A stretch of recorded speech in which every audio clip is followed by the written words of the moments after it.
Quisiera que hoy usted abriera su Biblia en Primera de Corintios, capítulo número 15. Es un pasaje en el que Pablo explica de una manera magistral la resurrección. Hoy el mundo cristiano a nivel mundial celebra el día de resurrección y vale la pena aprender de qué se trata. Que a veces uno solo lo repite como un perico, ¿verdad? No, es el día de resurrección, pero si trata de explicar de qué se trata, es que Jesús resucitó, sí, pero ¿qué significa eso? ¿Qué significa para nosotros que Él haya resucitado? Y eso es importante saberlo. Y le voy a decir por qué es importante saberlo. Porque cuando entendemos qué fue lo que pasó con la resurrección de Jesucristo, vamos a entender qué sucede con nosotros cuando entramos en etapas de sufrimiento. ¿Alguna vez usted ha sufrido? Pregunto, por casualidad, pasado por etapas de sufrimiento. Y se ha dado cuenta que a veces en esas etapas entramos en periodos de perplejidad, que no sabemos qué está pasando. ¿Será que Dios está conmigo? ¿No está conmigo? ¿Será que...?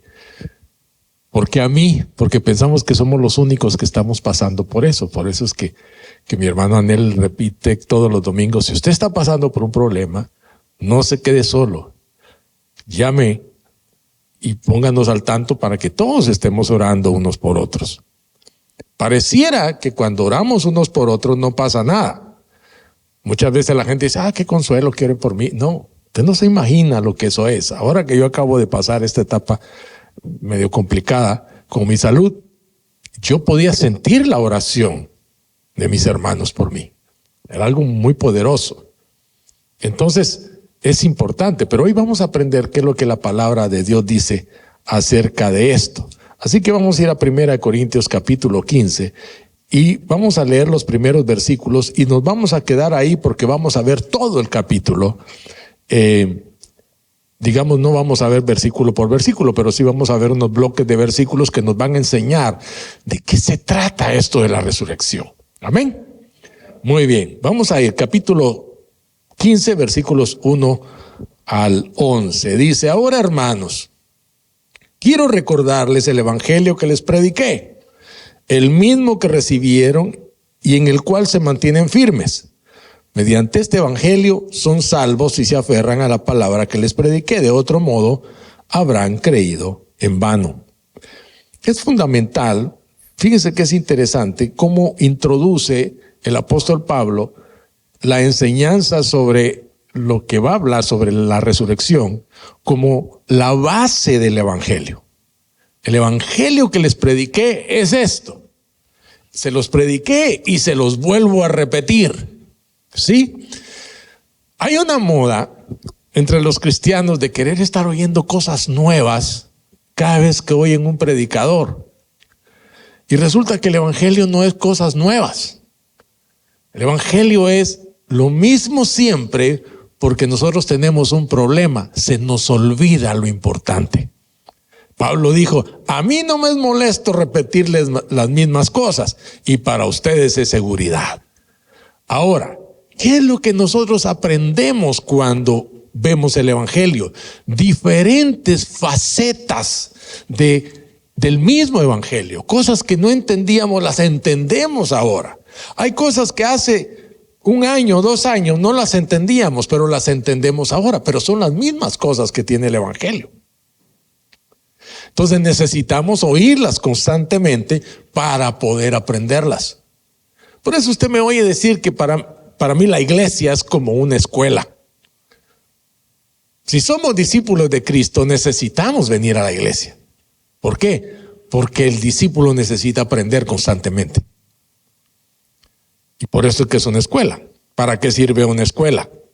Una escuela sirve para evitar errores. ¿Sí? Lo primero, para corregir errores. Para corregir errores, para evitar errores y para maximizar aciertos. O sea, que usted se equivoque menos. ¿Cómo? Poniendo en práctica la palabra. De eso se trata, venir a la iglesia. Por eso, cuando usted venga a la iglesia, no venga por venir. No venga a perder el tiempo cuando viene a la iglesia. Venga a aprender. No venga solo porque, hay que ir a la iglesia. No haga eso. Venga con una intención de aprender algo nuevo para su vida. ¿Sí? ¿Por qué? Porque siempre va a haber una palabra que lo mantenga en la línea, como dice el apóstol Pablo acá. Mediante este evangelio ustedes son salvos si se aferran a la palabra que les prediqué. De otro modo habrán creído en vano. Nosotros necesitamos entender cosas. ¿Por qué? Porque necesitamos renovar el entendimiento. Amén. Entonces dice, porque ante todo les transmití a ustedes lo que yo recibí, que Cristo murió por nuestros pecados según las Escrituras, que fue sepultado, que resucitó al tercer día según las Escrituras y que se apareció a Cefas. Voy a detenerme ahí. Cuando Pablo dice según las Escrituras, uno lo pasa nada más. Ahora uno dice, ¿de dónde sacó Pablo esta certeza? ¿De qué Escrituras está hablando? Obviamente está hablando del Antiguo Testamento. Y saben que es interesante que a las Escrituras a las que se refiere son a las de Isaías capítulo 53. Isaías es el profeta menos leído entre los judíos. Es más, es el profeta que está prohibido leerlo en reuniones. ¿Sí? ¿Por qué? Porque es el profeta que evangeliza a los judíos con respecto al Mesías que habría de venir. Y especialmente el capítulo 53, que describe todo lo que el Mesías iba a padecer. Entonces, Pablo dice acá que él dice que murió por nuestros pecados según las Escrituras, que fue sepultado y que resucitó al tercer día según las Escrituras. O sea que todo sucedió en la vida de Cristo de acuerdo a las Escrituras. Que no sucedió porque así se le ocurrió. Todo lo que vivió, todo lo que experimentó, todo lo que tuvo que ver desde su nacimiento virginal hasta su muerte expiatoria en la cruz y su posterior resurrección y ascensión al cielo, todo estaba escrito. Nada sucedió porque sí, todo estaba escrito. Entonces luego dice, el versículo 6 dice, versículo 5 dice, y que se apareció a Cefas, a Pedro, y luego a los 12. Oiga este versículo 6. Después se apareció a más de 500 hermanos a la vez, la mayoría de los cuales vive todavía, aunque algunos han muerto. Luego se apareció a Jacobo y más tarde a todos los apóstoles y por último, como a uno nacido fuera de tiempo, se me apareció también a mí. El otro día yo me puse a hacer unas cuentas ahí de más o menos cuánta gente era la que a Jesús se le había aparecido, porque no dice que eran 500, dice que eran más o menos 500. Yo dije que eran como 516. ¿De dónde saqué el número? Ya no me acuerdo. Pero yo calculé que eran un gentío, hermano. Ahora imagínese usted, y esto es interesante, que a alguien que fue declarado muerto hace unos días se le aparezca. Y no sé, porque dice que se les apareció a todos a la vez.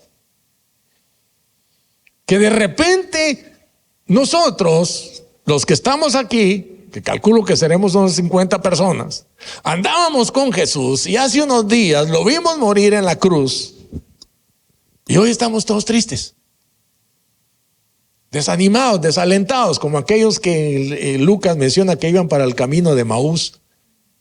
Porque bueno, se acabó pues, tan buen candidato que era, ¿verdad? Yo no sé por qué los candidatos buenos se mueren. Eso iban hablando. En cambio los malos se quedan. Le cuento algo. El otro día me contaron por qué a los políticos nunca se enferman. ¿Usted se ha dado cuenta de eso? Este es un paréntesis. Es que dice que ni Dios ni el diablo los quieren. Por eso no se enferman, para que no se mueran. Entonces no hay dónde meterlos. Bueno, pues van esos dos a Emaús. Y cuando van caminando, van hablando de todas estas cosas que habían pasado, se les aparece el Señor y ni cuenta se dieron. Pero les cayó bien. Empezaron a hablar y de repente uno de ellos dice, oye, ¿sabes qué? Nosotros vamos a nuestra casa, ¿te gustaría cenar con nosotros? Y se va con ellos, se sienta con ellos, parte el pan con ellos, y cuando parte el pan, se les abren los ojos. Dice, ¿no ardía nuestro corazón cuando nos explicaba las Escrituras? Mira qué interesante. Jesús se juntó con ellos y lo que empezó fue hablarles de las Escrituras para abrir su entendimiento. Y en el momento en que parte el pan, se les abre el entendimiento y desaparece de su vista. Entonces, ¿qué hacen ellos? Agarran sus cosas y se regresan. Estoy seguro que a esa misma hora, en medio de la noche, a lo mejor no, pero a lo mejor apenas amaneció, regresaron a Jerusalén a contar, ¡hey! Vimos a Jesús, nosotros también. Y eran como 500. O sea, testigos de su resurrección no fueron solamente los que fueron a la tumba. Fueron más de 500 hermanos. ¿Cómo haces tú para callar 500 testigos de algo? ¿Lo ves? O sea que cuando tú oigas que la gente dice, no, es que fueron un grupito que se pusieron de acuerdo para decir que él había resucitado. No fue un grupito, hermano.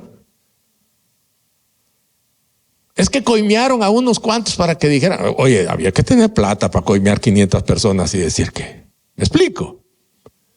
No, fueron testigos presenciales de la resurrección del Señor. Dice que se les apareció y luego Pablo se lo encuentra en el camino de Damasco. Y lo que Pablo nos describe es la experiencia de una luz brillante. Pero luego estoy seguro que él tuvo otra experiencia con el Señor. No lo dice la Biblia, no. Pero él dice que se le apareció. ¿Cómo supo que se le apareció? Cuando oye la voz y le dice, yo soy Jesús al que tú persigues. Él entendió que era el resucitado al que él estaba persiguiendo. No eran una secta rara a la que él estaba persiguiendo. Era al mismo Jesús el que había resucitado. ¿Te das cuenta? Mira cómo se va explicando Pablo esto. Entonces, Pablo está escribiendo esta carta a los Corintios porque está aclarando muchas cosas. Cuando usted lea 1 Corintios se va a encontrar que hay muchas aclaratorias que él hace dentro de la carta. Pone orden sobre el cómo se debe ser los dones dentro de la iglesia, cómo debe ser la cena del Señor dentro de la iglesia, cómo debe. Dice, lo primero que toca es que la gente está con problemas de chismes y murmuraciones de unos contra otros. ¿Sabe que esa es una de las cosas que cuando yo me junto con los pastores me enorgullece? Cuando yo les digo que en la casa de mi padre nosotros no tenemos ese tipo de problemas. Aquí nadie está hablando de otros. O por lo menos a mí no me dicen. Porque ya saben lo que les pasa cuando alguien viene a hablarme algo mal de otros. Pero en la iglesia de los Corintios era una cosa horrible, hermano. Dice, me enteré. Y Pablo no dice, alguien me dijo. No. Por ahí andan diciendo. No dijo eso Pablo. Dijo, me enteré por los de la casa de Cloé. Ellos me dijeron que entre ustedes está pasando esto y esto. Y en parte lo creo. Dice, como que dice, yo ya los conozco a ustedes. Y es el primer capítulo, ya les está dando. Y por ahí se va, hermano, aclarando y dándoles palabras de aliento y luego corrección y aliento y corrección, aliento y corrección. Pero hay mucha corrección dentro de esta carta. Y una de las correcciones es hablarles acerca de la resurrección. ¿Por qué? Porque dice aquí que había gente que estaba hablando entre ellos que no había resurrección. Ahora, ¿por qué la gente estaba hablando esto entre los corintios? Primero ubiquémonos dónde quedaba Corinto. Era un puerto griego, el área de Grecia. Imagínense si no tenían influencia de la filosofía. Y entre ellos todo era así, todo era pensamiento, todo era la lógica, que hasta el día de hoy nos ha llegado el pensamiento grecorromano. Y ellos decían, no, eso no hay. Eso no existe. No hay tal cosa como la resurrección. Uno se muere y se acabó. ¿Usted no ha oído eso? Bueno, imagínense cuántos años tiene eso de estar por ahí andando en el mundo. Y entonces Pablo comienza a hacer una presentación interesante. Y sabe que Pablo usa algo que se llama, por aquí lo anoté, déjeme ver dónde está. Un método antiguo de razonamiento condicional, el si entonces. Y este método dice, si tenemos un afirmativo universal, entonces esto no permite afirmaciones particulares. Y eso es lo que empieza a decir. Vamos de nuevo al pasaje, dice, ahora bien, si se predica que Cristo ha sido levantado de entre los muertos, ¿cómo dicen algunos de ustedes que no hay resurrección?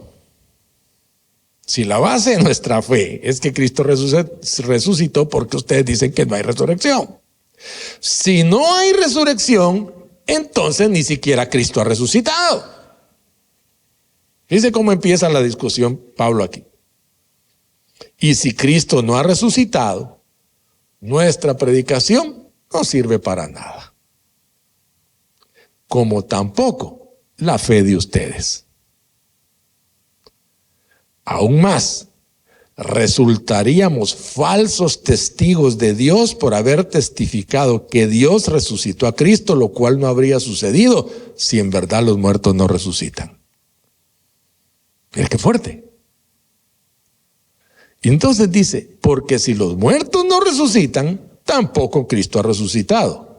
Y si Cristo no ha resucitado, la fe de ustedes es ilusoria y todavía están en sus pecados. Mira la consecuencia que tiene el adquirir una filosofía barata como esa. ¿Sí? En este caso, también están perdidos los que murieron en Cristo.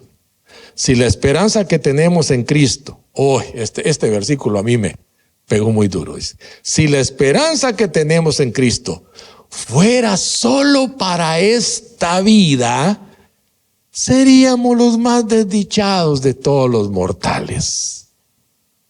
Y yo me puse a pensar, ¿cuánta filosofía se ha metido de esta clase dentro de la iglesia en este tiempo, en que te habla solamente del placer efímero, temporal de esta vida? Que tú solamente podrás ser feliz si tienes dinero, si tienes cosas, y te alejan de la verdad y de la realidad de que el sufrimiento llega. Y hay una cosa, mis amados hermanos, como una vez dijo alguien, el sufrimiento va a llegar, tarde o temprano, va a llegar. ¿Sabes por qué? Porque si no, no se madura. Todos sufrimos. Ahora, cuando tú tienes esta esperanza, ese sufrimiento tiene un propósito. Pero cuando tú no tienes esta esperanza, el sufrimiento es espantoso. Es horrible. Porque no tiene esperanza. ¿Para dónde vas sin una esperanza? Para ningún lado. Pero cuando tú tienes esperanza, tú sabes que a la vuelta te está esperando la respuesta. Tú lo sabes porque lo sabes. Punto. Y lo sabes porque la Biblia lo dice. Que el Señor vendrá en tu auxilio. Eso es una realidad. Entonces, luego dice, lo cierto es, aquí es donde viene ya el argumento poderoso de la palabra, dice Pablo, lo cierto es que Cristo ha sido levantado de entre los muertos como primicias de los que murieron. De hecho, Ya que la muerte vino por medio de un hombre, también por medio de un hombre viene la resurrección de los muertos. Pues así como en Adán todos mueren, también en Cristo todos volverán a vivir. ¿Qué declaración más poderosa? Ahora, mira qué interesante, porque dice que Él es las primicias de los que murieron. Cristo murió, cierto. Pero hay algo más importante. Resucitó. Y Él es las primicias. Y aquí vamos a aprender algo poderoso en un rato. Déjeme llegar ahí. Entonces, dice que todos vamos a volver a vivir, pero cada uno en su debido orden. Dice, Cristo, las primicias. ¿Por qué? Porque Él es el primogénito entre todos. Después, cuando Él venga, los que le pertenecen. Los que somos de Cristo, le seguimos a Él. Entonces vendrá el fin cuando Él entregue el reino a Dios el Padre, luego de destruir todo dominio, autoridad y poder, porque es necesario que Cristo reine hasta poner a todos sus enemigos debajo de sus pies. El último enemigo que será destruido es la muerte. Y ahora vamos a ver por qué. Es importante que nosotros entendamos que a veces uno podría decir, bueno, entonces, ¿pero por qué nos morimos? Nosotros morimos por una sola razón. Hemos pecado. Cristo muere por causa de nuestro pecado. Pero ¿por qué no lo retuvo la muerte? Porque Él no había pecado. Porque en Él no había pecado. ¿Sí? En Él no había pecado. Entonces la muerte no tuvo argumento legal para retenerlo. Entonces dice que el Espíritu de Dios, el Espíritu Santo vino y lo levantó de entre los muertos. El cuerpo de Cristo que bajan de la cruz ya no tenía ondas cerebrales, ya no palpitaba su corazón, ya no fluía la sangre por su cuerpo, era un muerto. Y los muertos han sido muertos en toda la historia. No hay un medio muerto al que sepulten, ¿cierto? A nadie lo sepultan estando medio muerto. Como muchos dicen, no, es que a él lo llevaron, estaba desmayado. Entonces, no, que desmayado, estaba muerto. Es más, los romanos verificaron que estaba muerto. A él no lo podían bajar de la cruz si no estaba muerto. Esa era la ley. Ningún romano se hubiera atrevido a tocar ese cuerpo si no hubieran verificado que estaba muerto. Cuando verificaron que estaba muerto, lo bajaron de la cruz. Y entonces lo sepultaron. ¿Sí? Entonces, los ateos hoy dicen que lo que pasa es que aquella era una época precientífica en la que se hablaba de resurrección de muertos, pero eran cosas que sucedían porque a veces la gente se desmayaba y tenía experiencias catalépticas y que por eso se despertaban después. Hermanos, los muertos siempre han sido muertos. ¿Sí o no? Y dígame usted, si un muerto, usted vive en un pueblo, vive en cualquier lugar y usted asiste a un funeral, ya le dijeron que la persona, ya le dieron el acta de función, ya verificaron que está bien muertecito, que ya pasó todo eso. Y usted va al funeral y el muerto se para. ¿Usted qué hace? Explíqueme eso. ¿Cómo explicamos que el muerto que estaba muerto se revivió? Sigue siendo un milagro. Hace 2000 años, hace 1500 años, hace 100 años, hace 10 horas, hace 1 hora, sigue siendo un milagro. ¿Sí?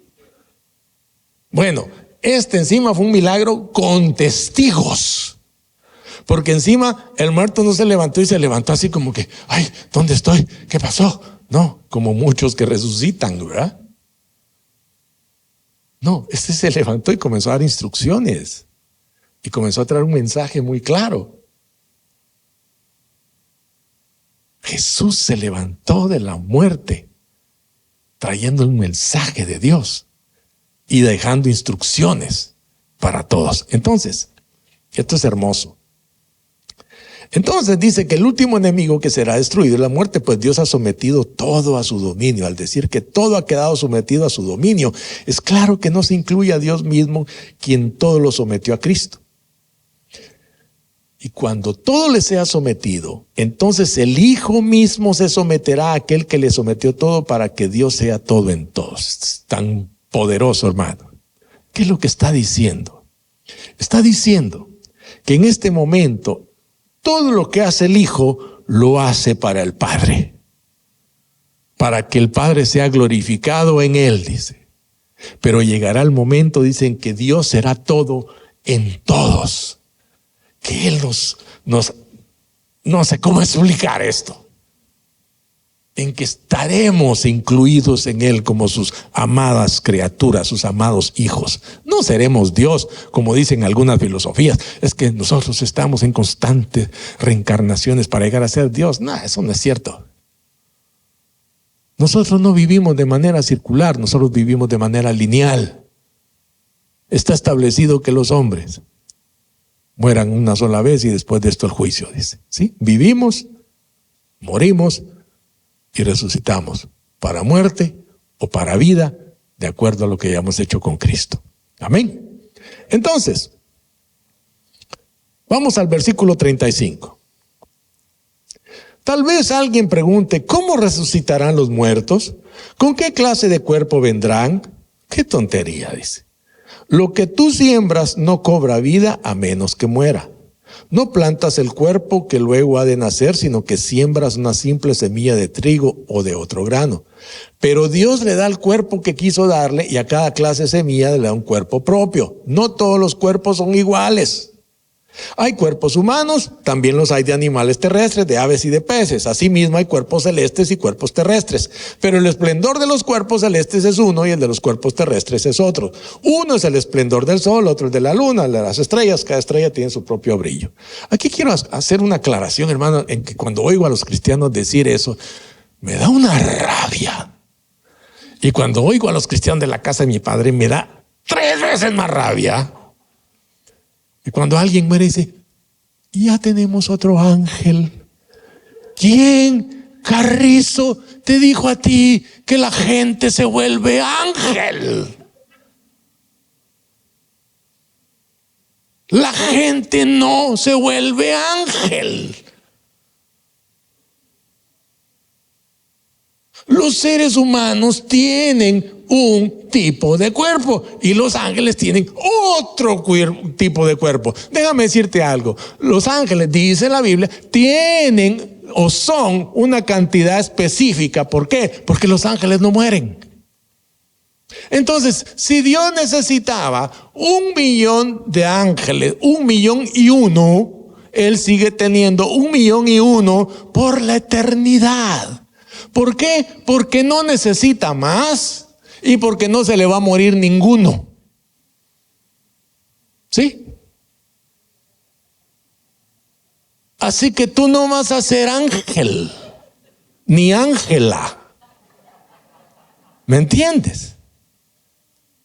Tú vas a ser un ser humano que fue justificado por Cristo y que ahora va a ser glorificado, que va a recibir una gloria en su cuerpo, como dice acá, que va a ser una gloria que nadie más tiene. Y dice, y sigue diciendo, uno es el esplendor del sol. Luego dice, así sucederá también con la resurrección de los muertos. Lo que se siembra en corrupción resucita en incorrupción. Esto es lindo, hermano. ¿Tú te imaginas estos cuerpos que se mueren con cualquier cosa? Porque cualquier cosa te mata.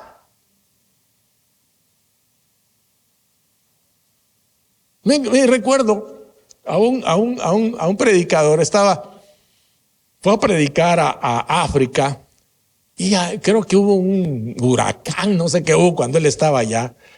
El huracán no lo mató. Pasó de todo, pero él salió de ahí.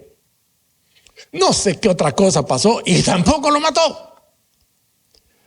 Cuando ya estaba en el aeropuerto Y se suben al avión y el avión iba a despegar. No sé qué le pasó al avión. Tuvieron que bajar a todos del avión porque había un problema y esperar. En lo que él estaba esperando en el aeropuerto, lo picó un mosquito. Y se fue él de regreso a los Estados Unidos, donde vivía. Bueno, cuando llegó a los Estados Unidos comenzó a desarrollársele una cosa de la picada del mosquito y casi se muere. No lo mató el huracán, no lo mató no sé qué, no lo mató no sé cuándo, ni guerrilleros, ni nada de eso. Un mosquito lo iba a matar. A nosotros nos mata cualquier cosa, hermano. Te atragantas con un maíz y te puedes morir. ¿Cierto? A mí en estos días unas piedrecitas me tenían loco. Y eran, miren, me las entregaron, eran unas cositas así. Yo digo, Dios mío, pero es que somos tan frágiles. Y nos creemos tanto, ¿verdad?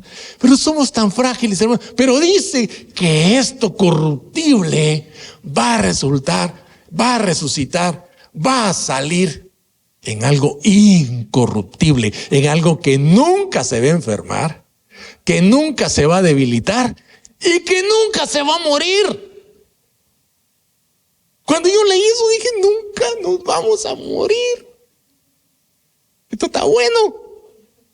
Dice, lo que se siembra en oprobio resucita en gloria, lo que se siembra en debilidad resucita en poder, se siembra un cuerpo natural, resucita un cuerpo espiritual. Si hay un cuerpo natural, también hay un cuerpo espiritual. ¡Qué glorioso!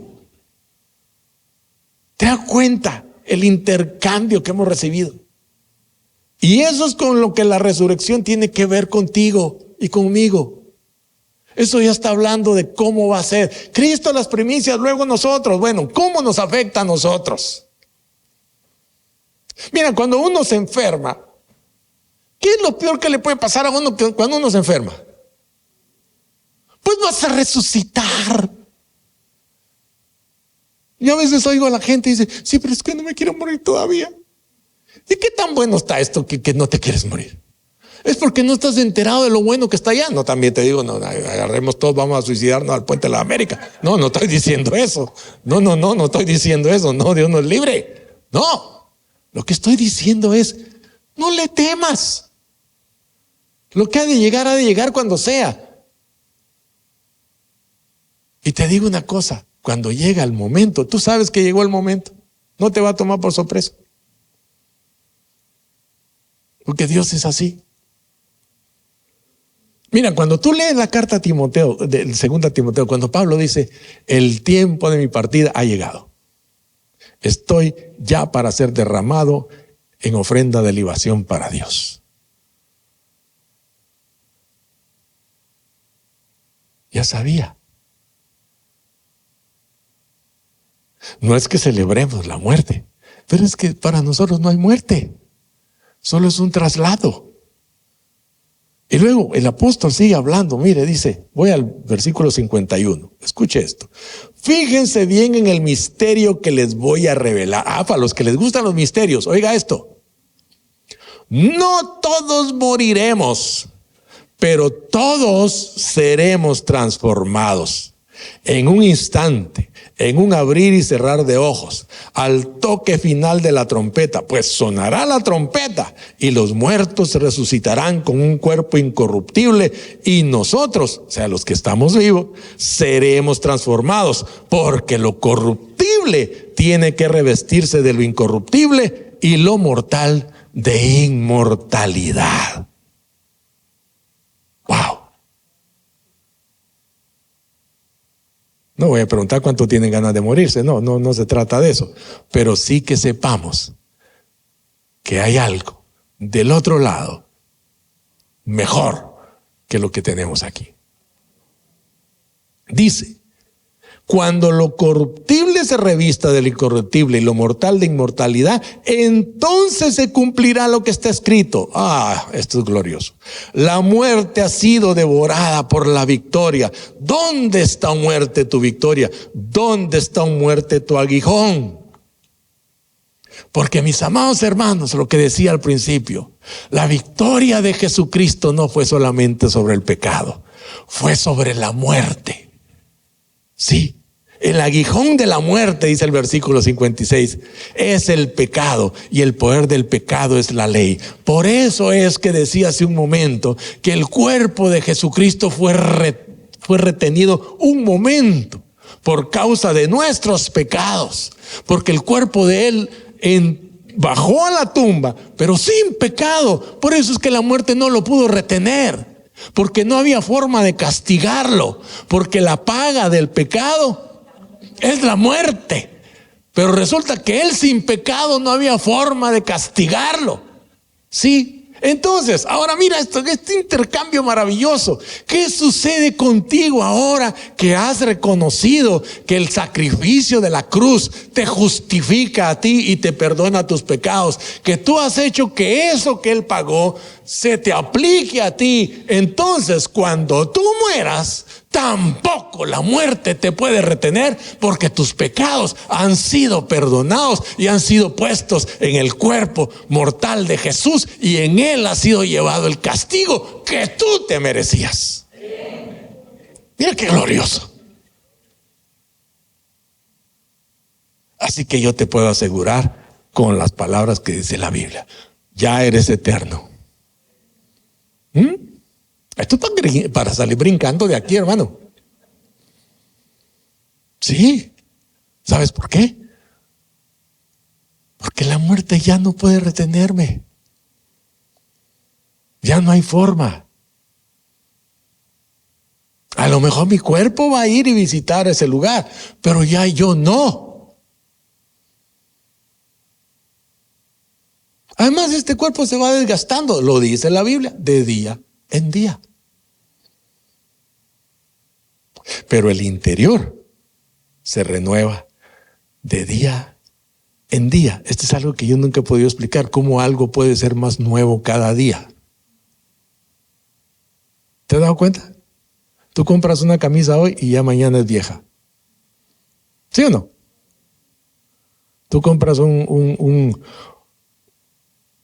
televisor y ya mañana es viejo. Compras un carro y ya mañana no vale igual. ¿Sí? Todo es así, todo se vuelve más viejo, pero tú en Cristo eres más nuevo, porque te renuevas de día en día. Amén. Entonces, dice, pero gracias a Dios que nos da la victoria por medio de nuestro Señor Jesucristo. Por lo tanto, mis queridos hermanos, manténganse firmes e inconmovibles, progresando siempre en la obra del Señor, conscientes de que su trabajo en el Señor no es en vano. O sea, que lo que Dios nos está diciendo es: con todo esto que hemos recibido, sigue trabajando para Él, sigue trabajando para tus hermanos, sigue sirviéndole, no te detengas, que tu trabajo no es en vano. No vivas solo para ti, no vivas solo para ti. Vive para Él, sirviendo a los demás. ¿Por qué? Porque tu trabajo no es en vano. Amén. Y yo te voy a asegurar algo: cuando la trompeta suene, si tú estás muerto, te van a levantar. Tu cuerpo va a ser levantado. El otro día alguien me dijo: pastor, pero ¿y si me incineran? Pues van a juntar tus cenizas y ahí van a formar tu cuerpo. Porque alguien anda diciendo por ahí: es que no, te tienen que enterrar para que el Señor pueda juntar tus restos. ¿Y habrá algo imposible para Dios? ¿Y qué voy a hacer con aquellos hermanos que se los comió un tiburón? Le dije yo.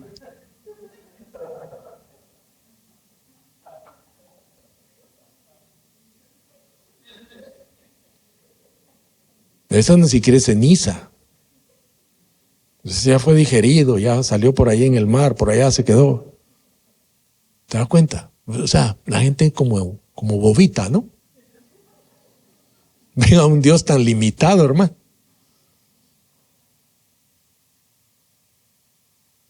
Es que no, usted solo tiene como que fuera Walking Dead. Vamos a dar un montón de gente ahí así media. ¿Ah? Es que no alcanzó para todo su cuerpo porque a usted se lo comió un animal, entonces no encontramos el animal. O sea, Esa es la cosa que yo digo, pues es que la gente es boba. Creen que Dios es manco, hermano. No. ¿Habrá alguna cosa difícil para Dios? Nada. Él va a ir a rescatar tus restos de donde estén para darte tu cuerpo incorruptible e inmortal a causa de la resurrección de Cristo, que fue las primicias de los que durmieron. Amén. Pónganse de pie. Vamos a darle gracias a Dios. Vamos a cantar algo para decirle al Señor: tú moriste por nuestros pecados conforme a las Escrituras, y fuiste sepultado conforme a las Escrituras, y resucitaste al tercer día conforme a las Escrituras. Nada sucedió por casualidad. Gloria al nombre de Cristo eternamente. Jesús, Cordero de Dios, te diste la cruz, lo diste todo por mí. Jesús, venciste a la muerte, resucitaste, muy vivo estás. Jesús, Cordero de Dios, te diste la cruz, lo diste todo por mí. Jesús, venciste a la muerte y resucitaste, y vivo estás, y vivo estás.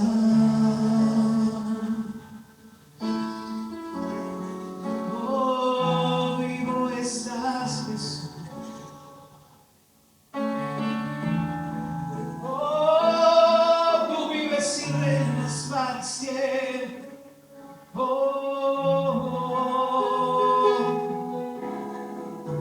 Jesús. Oh, Jesús, Cordero de Dios, me diste la cruz, lo diste todo por mí. Jesús, venciste a la muerte y resucitaste, y hoy vivo estás.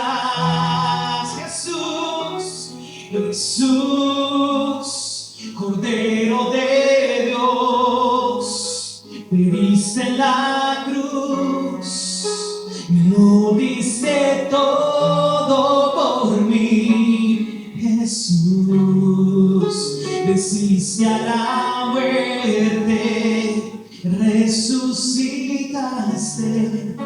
y vivo estás.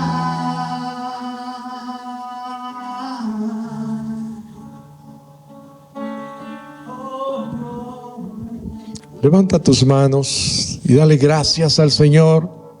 Dale gracias por esta verdad maravillosa, esto que su palabra nos ha revelado el día de hoy, esta esperanza firme, esta esperanza que llena nuestro corazón.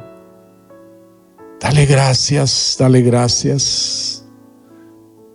Recibe en tu corazón el gozo de esta esperanza maravillosa.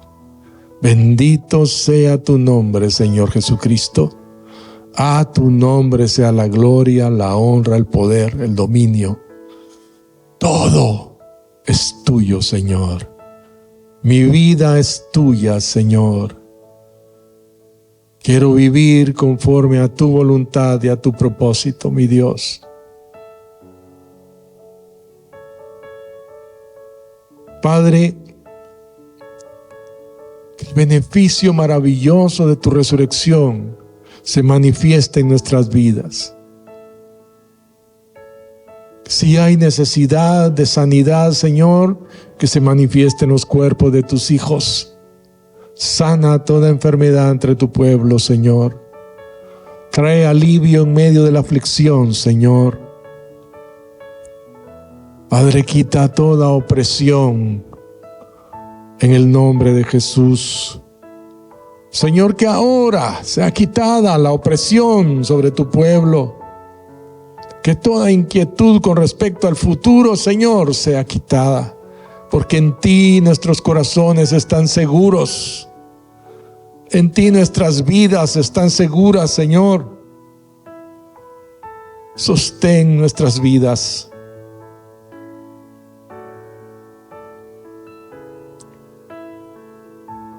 Por tu palabra, Señor. Que nuestros corazones se afirmen en tu palabra. Que podamos asirnos de ella, Señor. En el nombre de Jesús. Padre, bendigo a cada uno de tus hijos. Y clamo, Dios Todopoderoso, que tu gracia y favor, que el amor del Padre, la gracia de tu Hijo Jesucristo y el poder del Espíritu Santo estén sobre ellos cada día, Señor, en el nombre de Jesús. Amén y amén. Dios les bendiga, mis amados hermanos. Dios les guarde. Les amo. Qué bueno fue verlos. Que Dios me los bendiga mucho. Dios los guarde. No se descuiden. Cuídense unos a otros. Amén.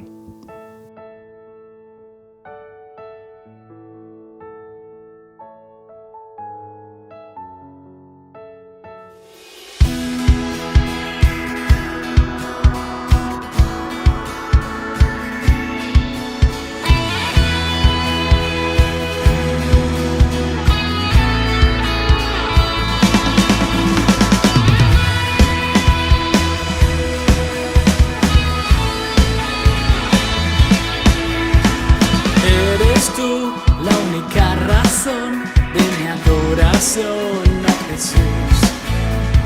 Eres tú la esperanza que anhelé tener, oh Jesús.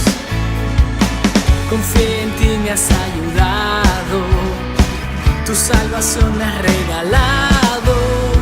Hoy hay gozo en mi corazón, con mi canto te alabaré, te alabaré.